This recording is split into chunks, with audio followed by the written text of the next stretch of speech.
I never thought I would find myself in a situation like this. My name is Mike, and I've been married to my wife, Jessica, for over a decade. We have a beautiful daughter, Lily, who is 8 years old and the light of our lives. From the outside, it looked like we were the perfect family. We had our little house in the suburbs, complete with a white picket fence, and we even had a dog named Max. But behind that facade, things were starting to unravel. The first signs of trouble appeared a few months ago. Jessica started coming home late from her yoga classes, and she would often get snappy if I asked where she had been. I brushed it off at first, thinking she was just stressed from work. She had taken on a lot of extra hours at the marketing agency where she worked, and I thought maybe she just needed some space. I also noticed she was getting more and more absorbed in her phone, always texting or scrolling through social media. It felt like she was living in a different world.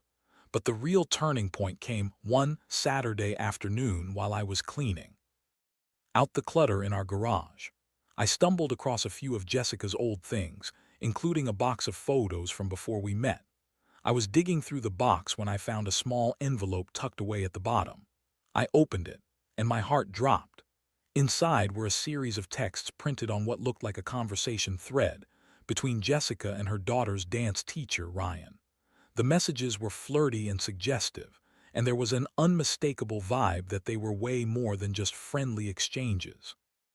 My stomach twisted into knots. I could hardly breathe as I read through the messages again. Ryan was complimenting her, asking her out for drinks, and she was playing along like it was all in fun. I felt sick. The pieces started falling into place. The late nights, her sudden surge in interest in dance for Lily. There was a connection I had never considered. I was furious but also terrified. I couldn't believe that Jessica, my wife, the woman I trusted implicitly, could betray me like this. That evening, I confronted her. My heart raced as she walked in, and I slammed my hand down on the kitchen counter, the sound echoing through the room. "We need to talk," I said, trying to keep my voice steady. Jessica's eyes widened and she immediately put on a defensive stance. She could always sense when I was upset, but this was different. This was betrayal. I showed her the messages and her reaction was nothing short of shocking. She laughed it off, claiming it was just harmless flirting and that I was reading too much into it. "Come on, Mike. You know it's all in good fun. Why are you so uptight?" Her dismissive attitude only fueled my anger. I could feel the rage boiling inside me, and I was struggling to keep my composure. "So, you're telling me that joking with another man about drinks and compliments is just fun?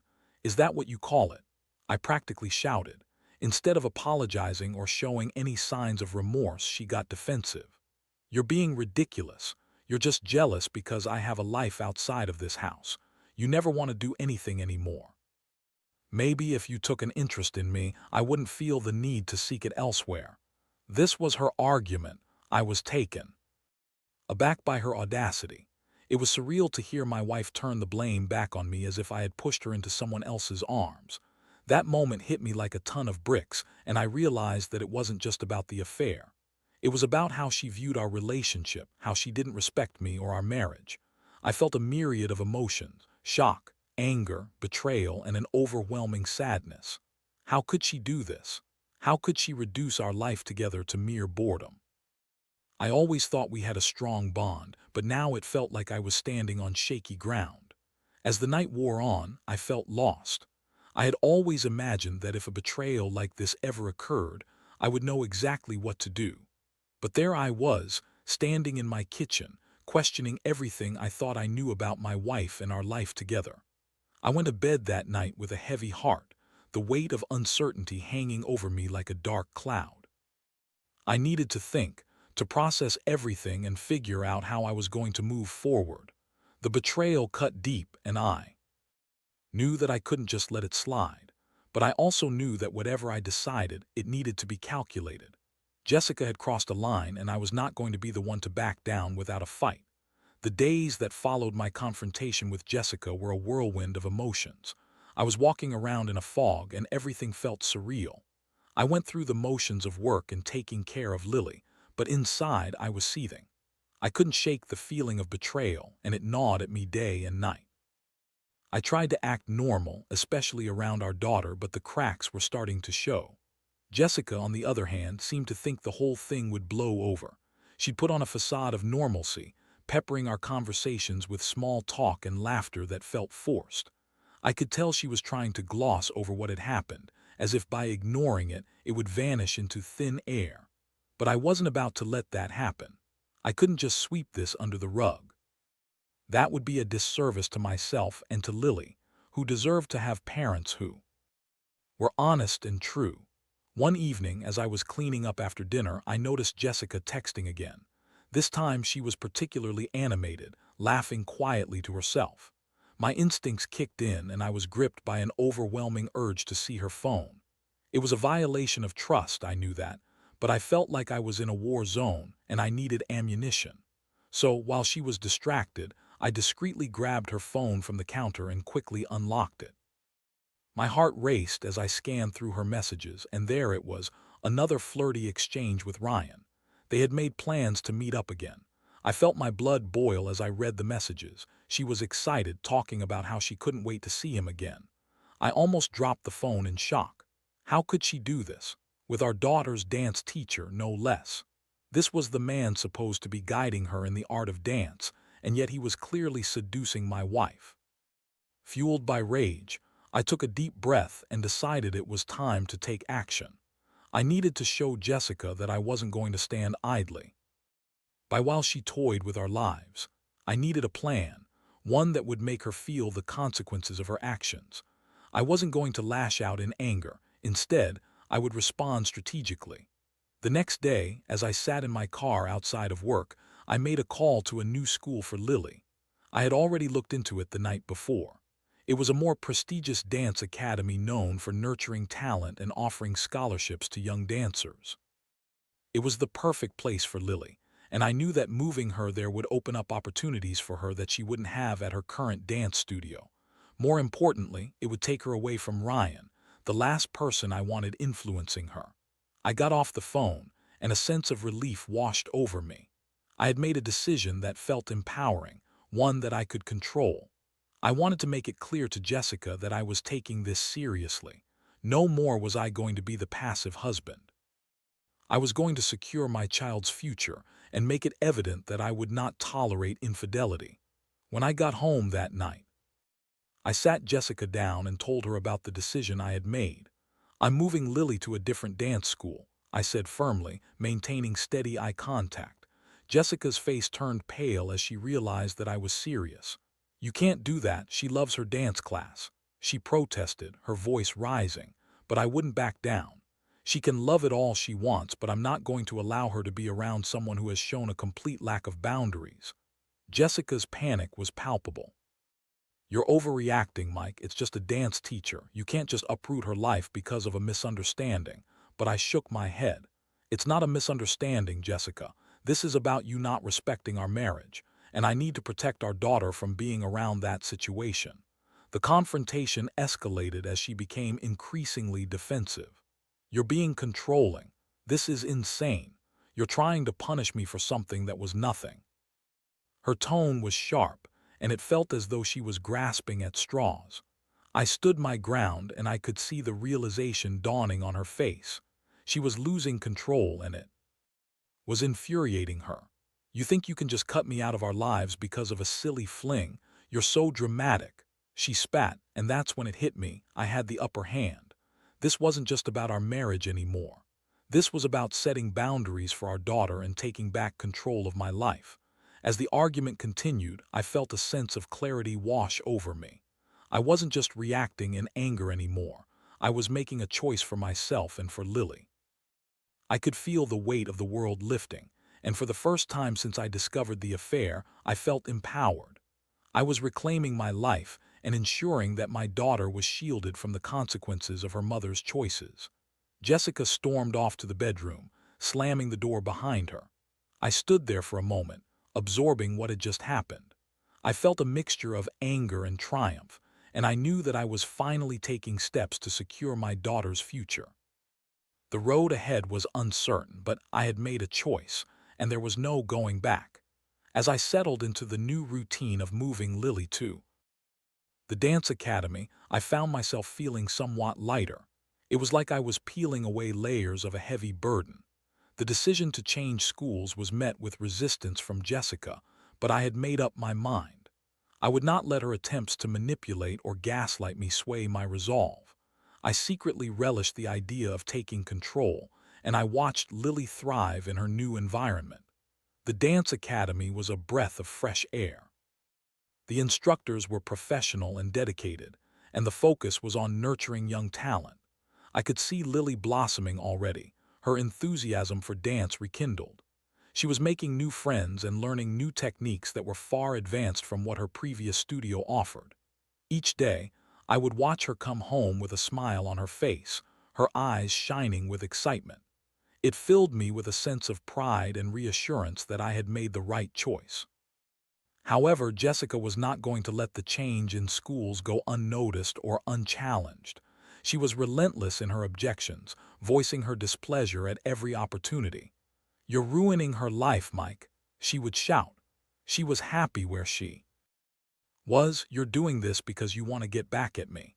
It was exhausting, but I stood firm in my decision. "No, Jessica, I'm doing this because I care about our daughter's future. It's not about you or me. This is for Lily." Despite my resolve, the emotional toll was taking its toll. I found myself grappling with feelings of guilt, wondering if I was being too harsh or if I was indeed doing the right thing. I wanted to make sure Lily had a bright future, but at what cost to my own mental well-being? Every confrontation with Jessica felt like another stab to my heart. I never thought I would see this side of her, the defensive, manipulative side that was willing to use our daughter as a pawn in our battle. One evening, as I sat in the living room going through paperwork for Lily's new dance classes, Jessica stormed in. She had clearly been stewing over things all day. "You think you're the hero in this story, don't you?" she spat. "You're just trying to make me look like the bad guy." I looked up, trying to keep my tone calm. "I'm not trying to make you look bad, Jessica. I'm trying to do what's best for our daughter. This is about her, not us." Her expression twisted with anger. "You've made it about us, Mike. By taking her away from me, you're saying that I'm a terrible mother. You think that just because you're taking her to a nicer school, you're somehow a better parent." I felt my patience wearing thin. "This isn't about competition, Jessica. You're the one who has made this personal. You're the one who chose to cheat and be dishonest. I'm trying to navigate this mess while making sure our daughter stays out of it." Her lips curled into a sneer. "So this is your revenge, ruining my relationship with my daughter because of a fling. Stop calling it a fling. It's not just a fling when you're messing around with a man who's supposed to be teaching our child." I shot back, my anger rising. The conversation spiraled into a heated argument with both of us yelling. It felt like we were on opposite sides of a battlefield, neither willing to give an inch. But deep down, I knew I had the moral high ground. I was doing this for Lily, and it was clear to me that Jessica was more concerned about her image and the loss of control than the well-being of our daughter. After the argument, I retreated to my room, feeling a mix of exhaustion and resolve. I couldn't continue living in this toxic environment forever. I needed to come up with a better plan to deal with Jessica and the situation at hand. I looked at my phone and scrolled through my contacts until I found a lawyer I had spoken to a few months back. It was time to get serious about the future, not just for my daughter, but for myself as well. The following week, I met with the lawyer to discuss the possibility of separation. It was a difficult conversation, one that made my stomach churn, but I knew I had to lay the groundwork for what could come next.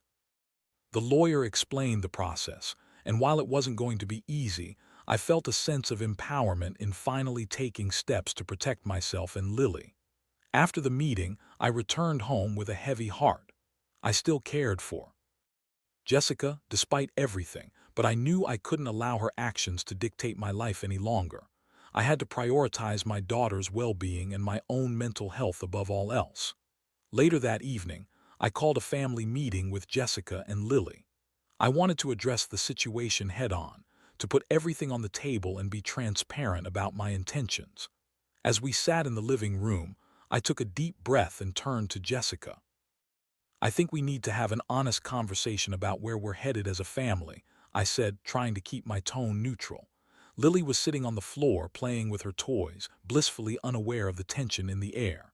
Jessica looked apprehensive but nodded. Okay, what do you want to say? I hesitated for a moment, trying to find the right words. I love Lily more than anything, and I want to make sure she's in the best environment possible. But I also think it's important for us to figure out how we're going to co-parent moving forward. Jessica crossed her arms, her expression defiant. You mean how you're going to cut me out of everything? I shook my head, feeling the frustration rise again. No, that's not what I meant. I want us to find a way to work together for her sake, but we need to be honest about the fact that our relationship isn't working and we can't keep pretending everything is fine. Lily looked up at us, sensing the tension. Mommy, are you and Daddy fighting? She asked, her innocent voice breaking my heart. I knelt down beside her, forcing a smile. No, sweetheart. We're just trying to talk about some things. You don't need to worry. But as I looked at Jessica, I knew we were heading toward a confrontation that could change everything. I had to make sure Lily would be safe, not just from the fallout of our marriage, but also from the emotional turmoil that was brewing beneath the surface. The stakes were high, and I could feel the impending storm on the horizon. In the days that followed my family meeting, the atmosphere in the house grew increasingly tense. Jessica was on edge, and I could see the wheels turning in her mind. I had crossed a line by suggesting we needed to figure out a way to co-parent, and I could sense her plotting her next move. I was prepared for whatever she might throw at me. As I focused on Lily and her new dance classes, I found solace in watching her grow and develop her skills. The instructors were impressed with her talent, and she was starting to gain confidence. But at home, Jessica's bitterness lingered like a dark cloud hanging over us. She would often make snide comments about my decision to move Lily, claiming it was a waste of time and money. You're just trying to show me up, aren't you? She'd say, her voice dripping with sarcasm. It was frustrating, but I refused to let her negativity affect me. I would spend my evenings helping Lily practice her dance routines, and I encouraged her every step of the way. I wanted her to feel loved and supported, especially during such a turbulent time. I found myself leaning into my role as a father even more, focusing on creating a stable environment for her. One Friday evening, as I was helping Lily prepare for her first major dance recital, I noticed Jessica pacing in the hallway. She had been unusually quiet that day, and I could tell something was brewing beneath the surface. As I tied Lily's ballet shoes, Jessica walked in with a determined look on her face. We need to talk, she said, her tone serious. I glanced at Lily, who was busy practicing her moves in front of the mirror. Can it wait until later? I asked, not wanting to disrupt the moment. No, it can't. I'm tired of this charade, Mike. You think you can just dictate everything in our lives now? You're trying to take Lily away from me. Her voice was rising, and I could see the frustration boiling over. I took a deep breath, trying to remain calm. This isn't about taking her away, Jessica. This is about ensuring she has the best opportunities. You know that, and I'm not trying to dictate anything. I'm just trying to do what's right for our daughter. Jessica stepped closer, her expression cold. You know what? You're acting like a martyr. This is your way of getting back at me for what happened. You're using Lily as a pawn in our game. Her words stung, and I felt my patience wearing thin. I'm not using Lily, I'm trying to protect her from the fallout of your actions. You made this choice, Jessica, not me. Don't you dare lecture me. She snapped, her voice shaking with anger. You think you're the good guy here, but you're just as responsible for this mess as I am. You've pushed me away. I couldn't believe what I was hearing. I never pushed you away, Jessica. You chose to cheat. I felt the heat rising in my chest. How could she twist the narrative like this? Maybe if you were more attentive, I wouldn't have felt the need to seek attention elsewhere. She fired back, her eyes blazing. I felt like I was in a never-ending loop of accusations. It was infuriating to see how she was trying to shift the blame. This is not about me, and you know it. You decided to have an affair with Ryan, and you need to own that. You can't pin this on me because you're feeling guilty about what you did. At that moment, I could see a flicker of realization wash over her face. I think she realized she was losing control of the narrative, and in a desperate attempt to regain it, she resorted to her usual tactics. You're just being heartless, Mike. You have no idea how difficult this has been for me. Difficult for you? I echoed incredulously. What about Lily? She's the one who deserves our attention and support, not our fights. You're the one who has made this situation so complicated. I'm just trying to uncomplicate it for her. Jessica's expression shifted. She looked vulnerable for a brief moment, and I wondered if I had finally broken through her defenses. But then the wall went back up. You're not going to win this battle, Mike. I won't let you take her away from me. Before I could respond, she turned and stormed out of the room, leaving me reeling. I was frustrated and drained, but I also felt a sense of determination. I couldn't let her guilt trips and emotional manipulation derail my plans for Lily. I had to focus on what was best for my daughter, even if it meant facing constant hostility from Jessica. As the days turned into weeks, the tension only escalated. I found myself deep in the throes of planning for Lily's recital. It was a big deal for her, and I wanted everything to be perfect. I could sense Jessica's jealousy brewing as the date approached. She would make comments like, "You know she's just going to embarrass herself, right?" But I chose to rise above it. Lily deserved to shine, and I wanted her to feel supported, no matter what her mother said. On the day of the recital, I was buzzing with excitement. I had planned to take Lily out to lunch before the big performance, just the two of us. I wanted to make it special for her, to show her that I was proud of her no matter what. As I watched her practice her routine with sheer enthusiasm, I felt my heart swell with love. This was what it was all about, being there for her and encouraging her passion. When we arrived at the auditorium, I could see the nerves bubbling up in Lily. She had a few last-minute jitters, and I knelt down beside her. "Hey, you're going to be amazing. Just remember to have fun, okay? You've worked so hard for this." She nodded, biting her lip, and I could see the determination in her eyes. As the show began and the lights dimmed, I felt a wave of pride wash over me. I was her biggest fan, and I was ready to support her no matter what happened. As the performances unfolded, I was in awe of the talent on display. But then, from the corner of my eye, I noticed Jessica entering the auditorium. She looked out of place, dressed sharply, and I could feel the tension in the air as she locked eyes with me. I had half a mind to ignore her, but I knew she was there for Lily. After the performance, Lily rushed off the stage, her face glowing with excitement. She threw her arms around me, and I could feel her energy radiating. "Daddy, I did it!" she exclaimed, practically bouncing with joy. I hugged her tightly, feeling all the joy of the moment. "You were incredible, sweetheart. I'm so proud of you." In that moment, Jessica approached us, her expression softening as she watched Lily's excitement. "You were amazing, Lily," she said, forcing a smile. "You really stole the show." Lily beamed, basking in the praise, but I could see the tension between Jessica and me, the unresolved conflict lingering just below the surface. I didn't want to ruin the moment for Lily, but I also knew that we needed to address our issues eventually. As we left the auditorium, I felt a sense of foreboding. The performance had been a success, but I could feel the storm brewing.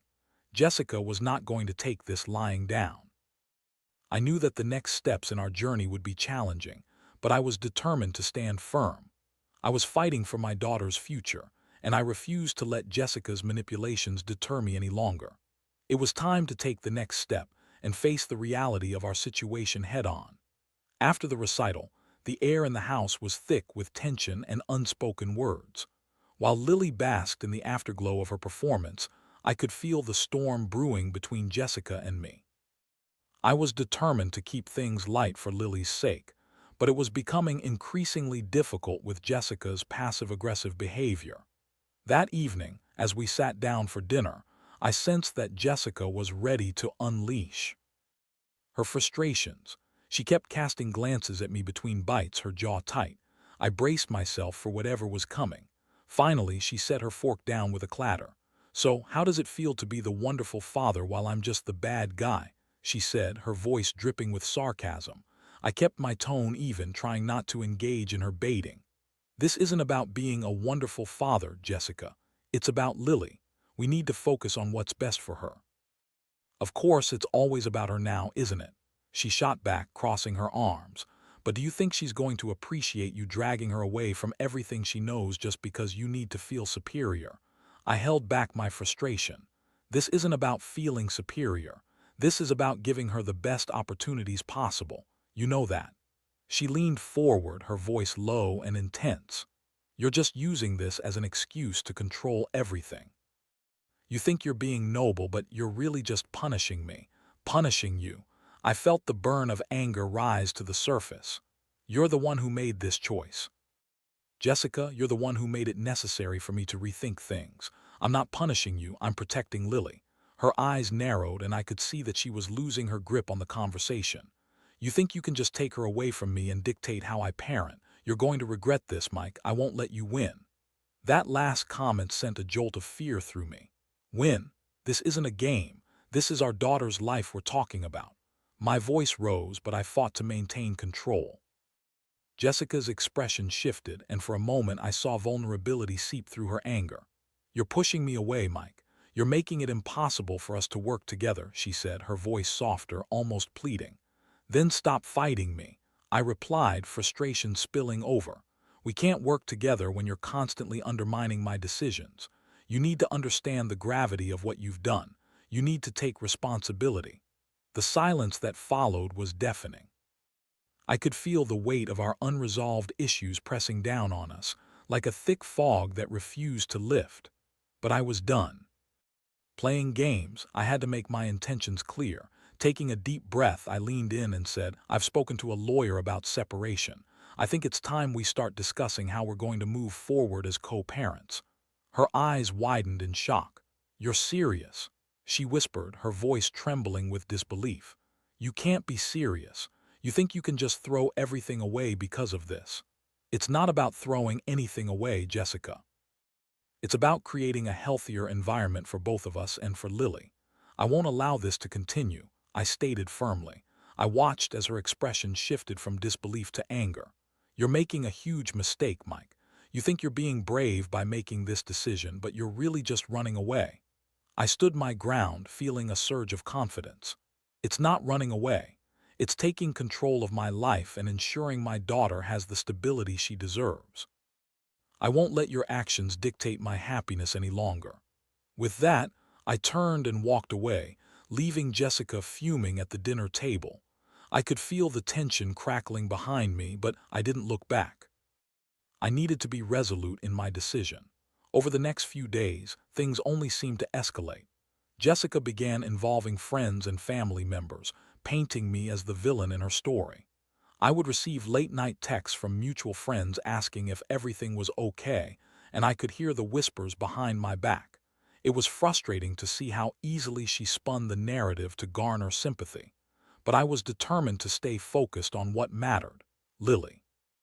One afternoon, as I was picking up Lily from dance practice, I noticed Jessica waiting for me outside the studio. She looked tense, and I could sense that something was brewing. Mike, we need to talk, she said, her voice low but urgent. I sighed, preparing myself for another round of accusations. What is it, Jessica? I've been thinking about what you said regarding separation, and I can't just sit by and let you do this without a fight, she said, her tone almost pleading. I felt a wave of frustration wash over me. You think I want this? You think this is easy for me? I'm not saying that, but you're making it harder than it needs to be. If we could just communicate better, she trailed off, her eyes searching mine for understanding.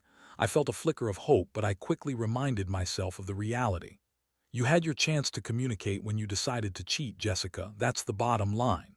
She stepped closer, her voice softening. I know I messed up, but I want to make this work.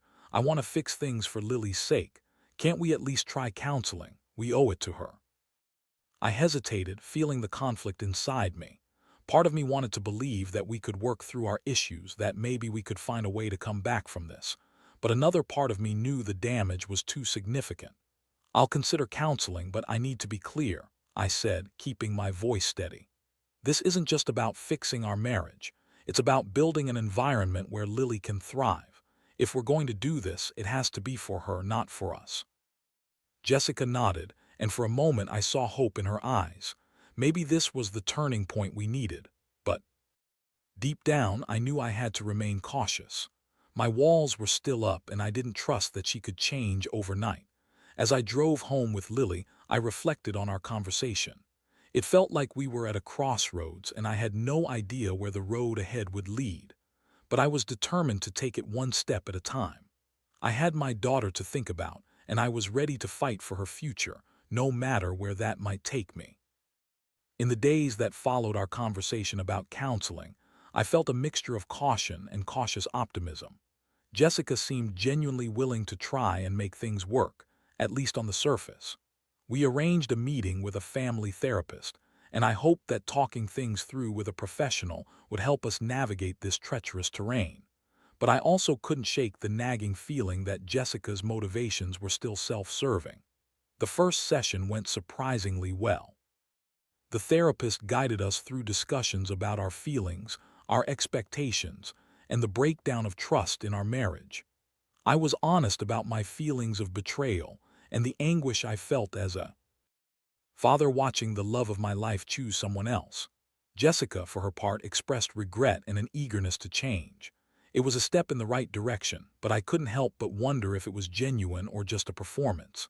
As the sessions continued, I started to open up more about my feelings, but I kept my guard up. I refused to let myself forget the pain she caused me. Jessica would often interject with apologies, her eyes filled with tears, but a part of me remained skeptical. I couldn't fully trust her yet. One evening, after a particularly intense session, we sat in the living room, feeling the weight of our conversation linger in the air. Lily was upstairs getting ready for bed, and for the first time in a while I felt a glimmer of hope. Maybe we could salvage this after all. But then Jessica turned to me, her voice shaky. "Mike, I know I've hurt you and I can't take back what happened, but I want to prove to you that I'm changing. I want to be the wife you deserve." Her words struck a chord, but I couldn't help but feel a pang of doubt. "I want that too, Jessica, but it's going to take time. Trust doesn't come back overnight." "I understand," she replied, her gaze steady. "I'll do whatever it takes to earn your trust back. I'm committed to this." And then, just like that, she leaned in to kiss me. I hesitated for a moment, unsure if I was ready for that kind of intimacy again. But I felt the warmth of her lips, and for a fleeting second I was reminded of the love we once shared. I pulled away gently, still cautious. "Let's take it slow," I said. As the weeks turned into months, we continued our therapy sessions, navigating the complexities of our relationship. Jessica was working hard to make changes, showing up for Lily more, being more engaged, and acknowledging my feelings. I saw glimpses of the woman I fell in love with, and it gave me hope. But my heart was still guarded. One Friday evening, we decided to have a family movie night. I set up the living room with blankets and popcorn, and Lily was thrilled. As we settled in to watch her favorite movie, I felt a warmth spreading through me. Maybe we could find a way to be a family again. But halfway through the movie, Jessica's phone buzzed on the coffee table. I instinctively glanced at it and my stomach dropped. It was a text from Ryan. My heart raced as I picked it up, my hands shaking. "Can't wait to see you again. Miss you." I felt like I had been punched in the gut. This was not happening, not after everything we had worked through. "Who's that?" I asked, my voice trembling with anger. Jessica looked startled, and when she saw the message on the screen, her face paled. "Mike, it's not what it looks like. I swear I cut her off. "Don't lie to me, Jessica. This is exactly what I was afraid of. You promised you were committed to us. Please just let me explain," she begged, her eyes wide with panic. "Explain what? That you haven't changed at all, that I'm just a fool for believing you?" I shouted, feeling the walls closing in around me. Lily looked back and forth between us, her innocent eyes filled with confusion. "What's going on?" she asked, her voice trembling. I knelt beside her, trying to keep my composure. "Sweetheart, everything is okay. Just a misunderstanding," I said, my voice strained. But I could feel the cracks forming again, the reality of our situation sinking in. Jessica tried to reach for my hand, but I recoiled. "You don't get to act like everything is fine after this, Jessica. You have no idea what it's like to feel this way." I felt an overwhelming wave of sadness wash over me. All the progress we had made felt like it was crumbling before my eyes. Jessica sobbed, and my heart ached for her, but I couldn't ignore the betrayal. "Maybe we need to take a step back," I said, my voice low but firm. "This isn't working. I can't keep putting my heart on the line when you're still holding on to someone else." "Mike, please, I'm sorry. I was just caught up in my emotions," she pleaded, but I shook my head. "I can't do this anymore," I said quietly. "It's not just about us anymore. It's about Lily, and I need to protect her from this chaos." Her face crumbled as the weight of my words sunk in. I turned back to Lily, who looked devastated. "I'm sorry, sweetheart. I'm just trying to make the best decisions for you," I said, and I could see the tears brimming in her eyes. That night I packed a few things and went to stay with a friend. I couldn't bear to be in that house, surrounded by memories and broken promises. As I drove away, I felt a mix of sadness and relief. I had fought for our family, but in that moment, I realized that sometimes the hardest decision isn't the one that makes you feel good. It's the one that protects your child. In the weeks that followed, I focused on establishing a routine for Lily. I enrolled her in more extracurriculars, giving her a sense of stability. I made sure to communicate openly about what was happening, assuring her that she wasn't to blame. Jessica and I continued to communicate about co-parenting, but it was clear that our relationship had fundamentally changed. I was no longer the man who would overlook betrayal. I had learned to prioritize my daughter's well-being over my own desires. Reflecting on everything that had happened, I realized that this experience had taught me valuable lessons about love, trust, and self-respect. I had come to understand that while relationships could be rebuilt, they required honesty, vulnerability, and unwavering commitment from both parties. As I took Lily to dance class one day, I watched her twirl and smile with joy.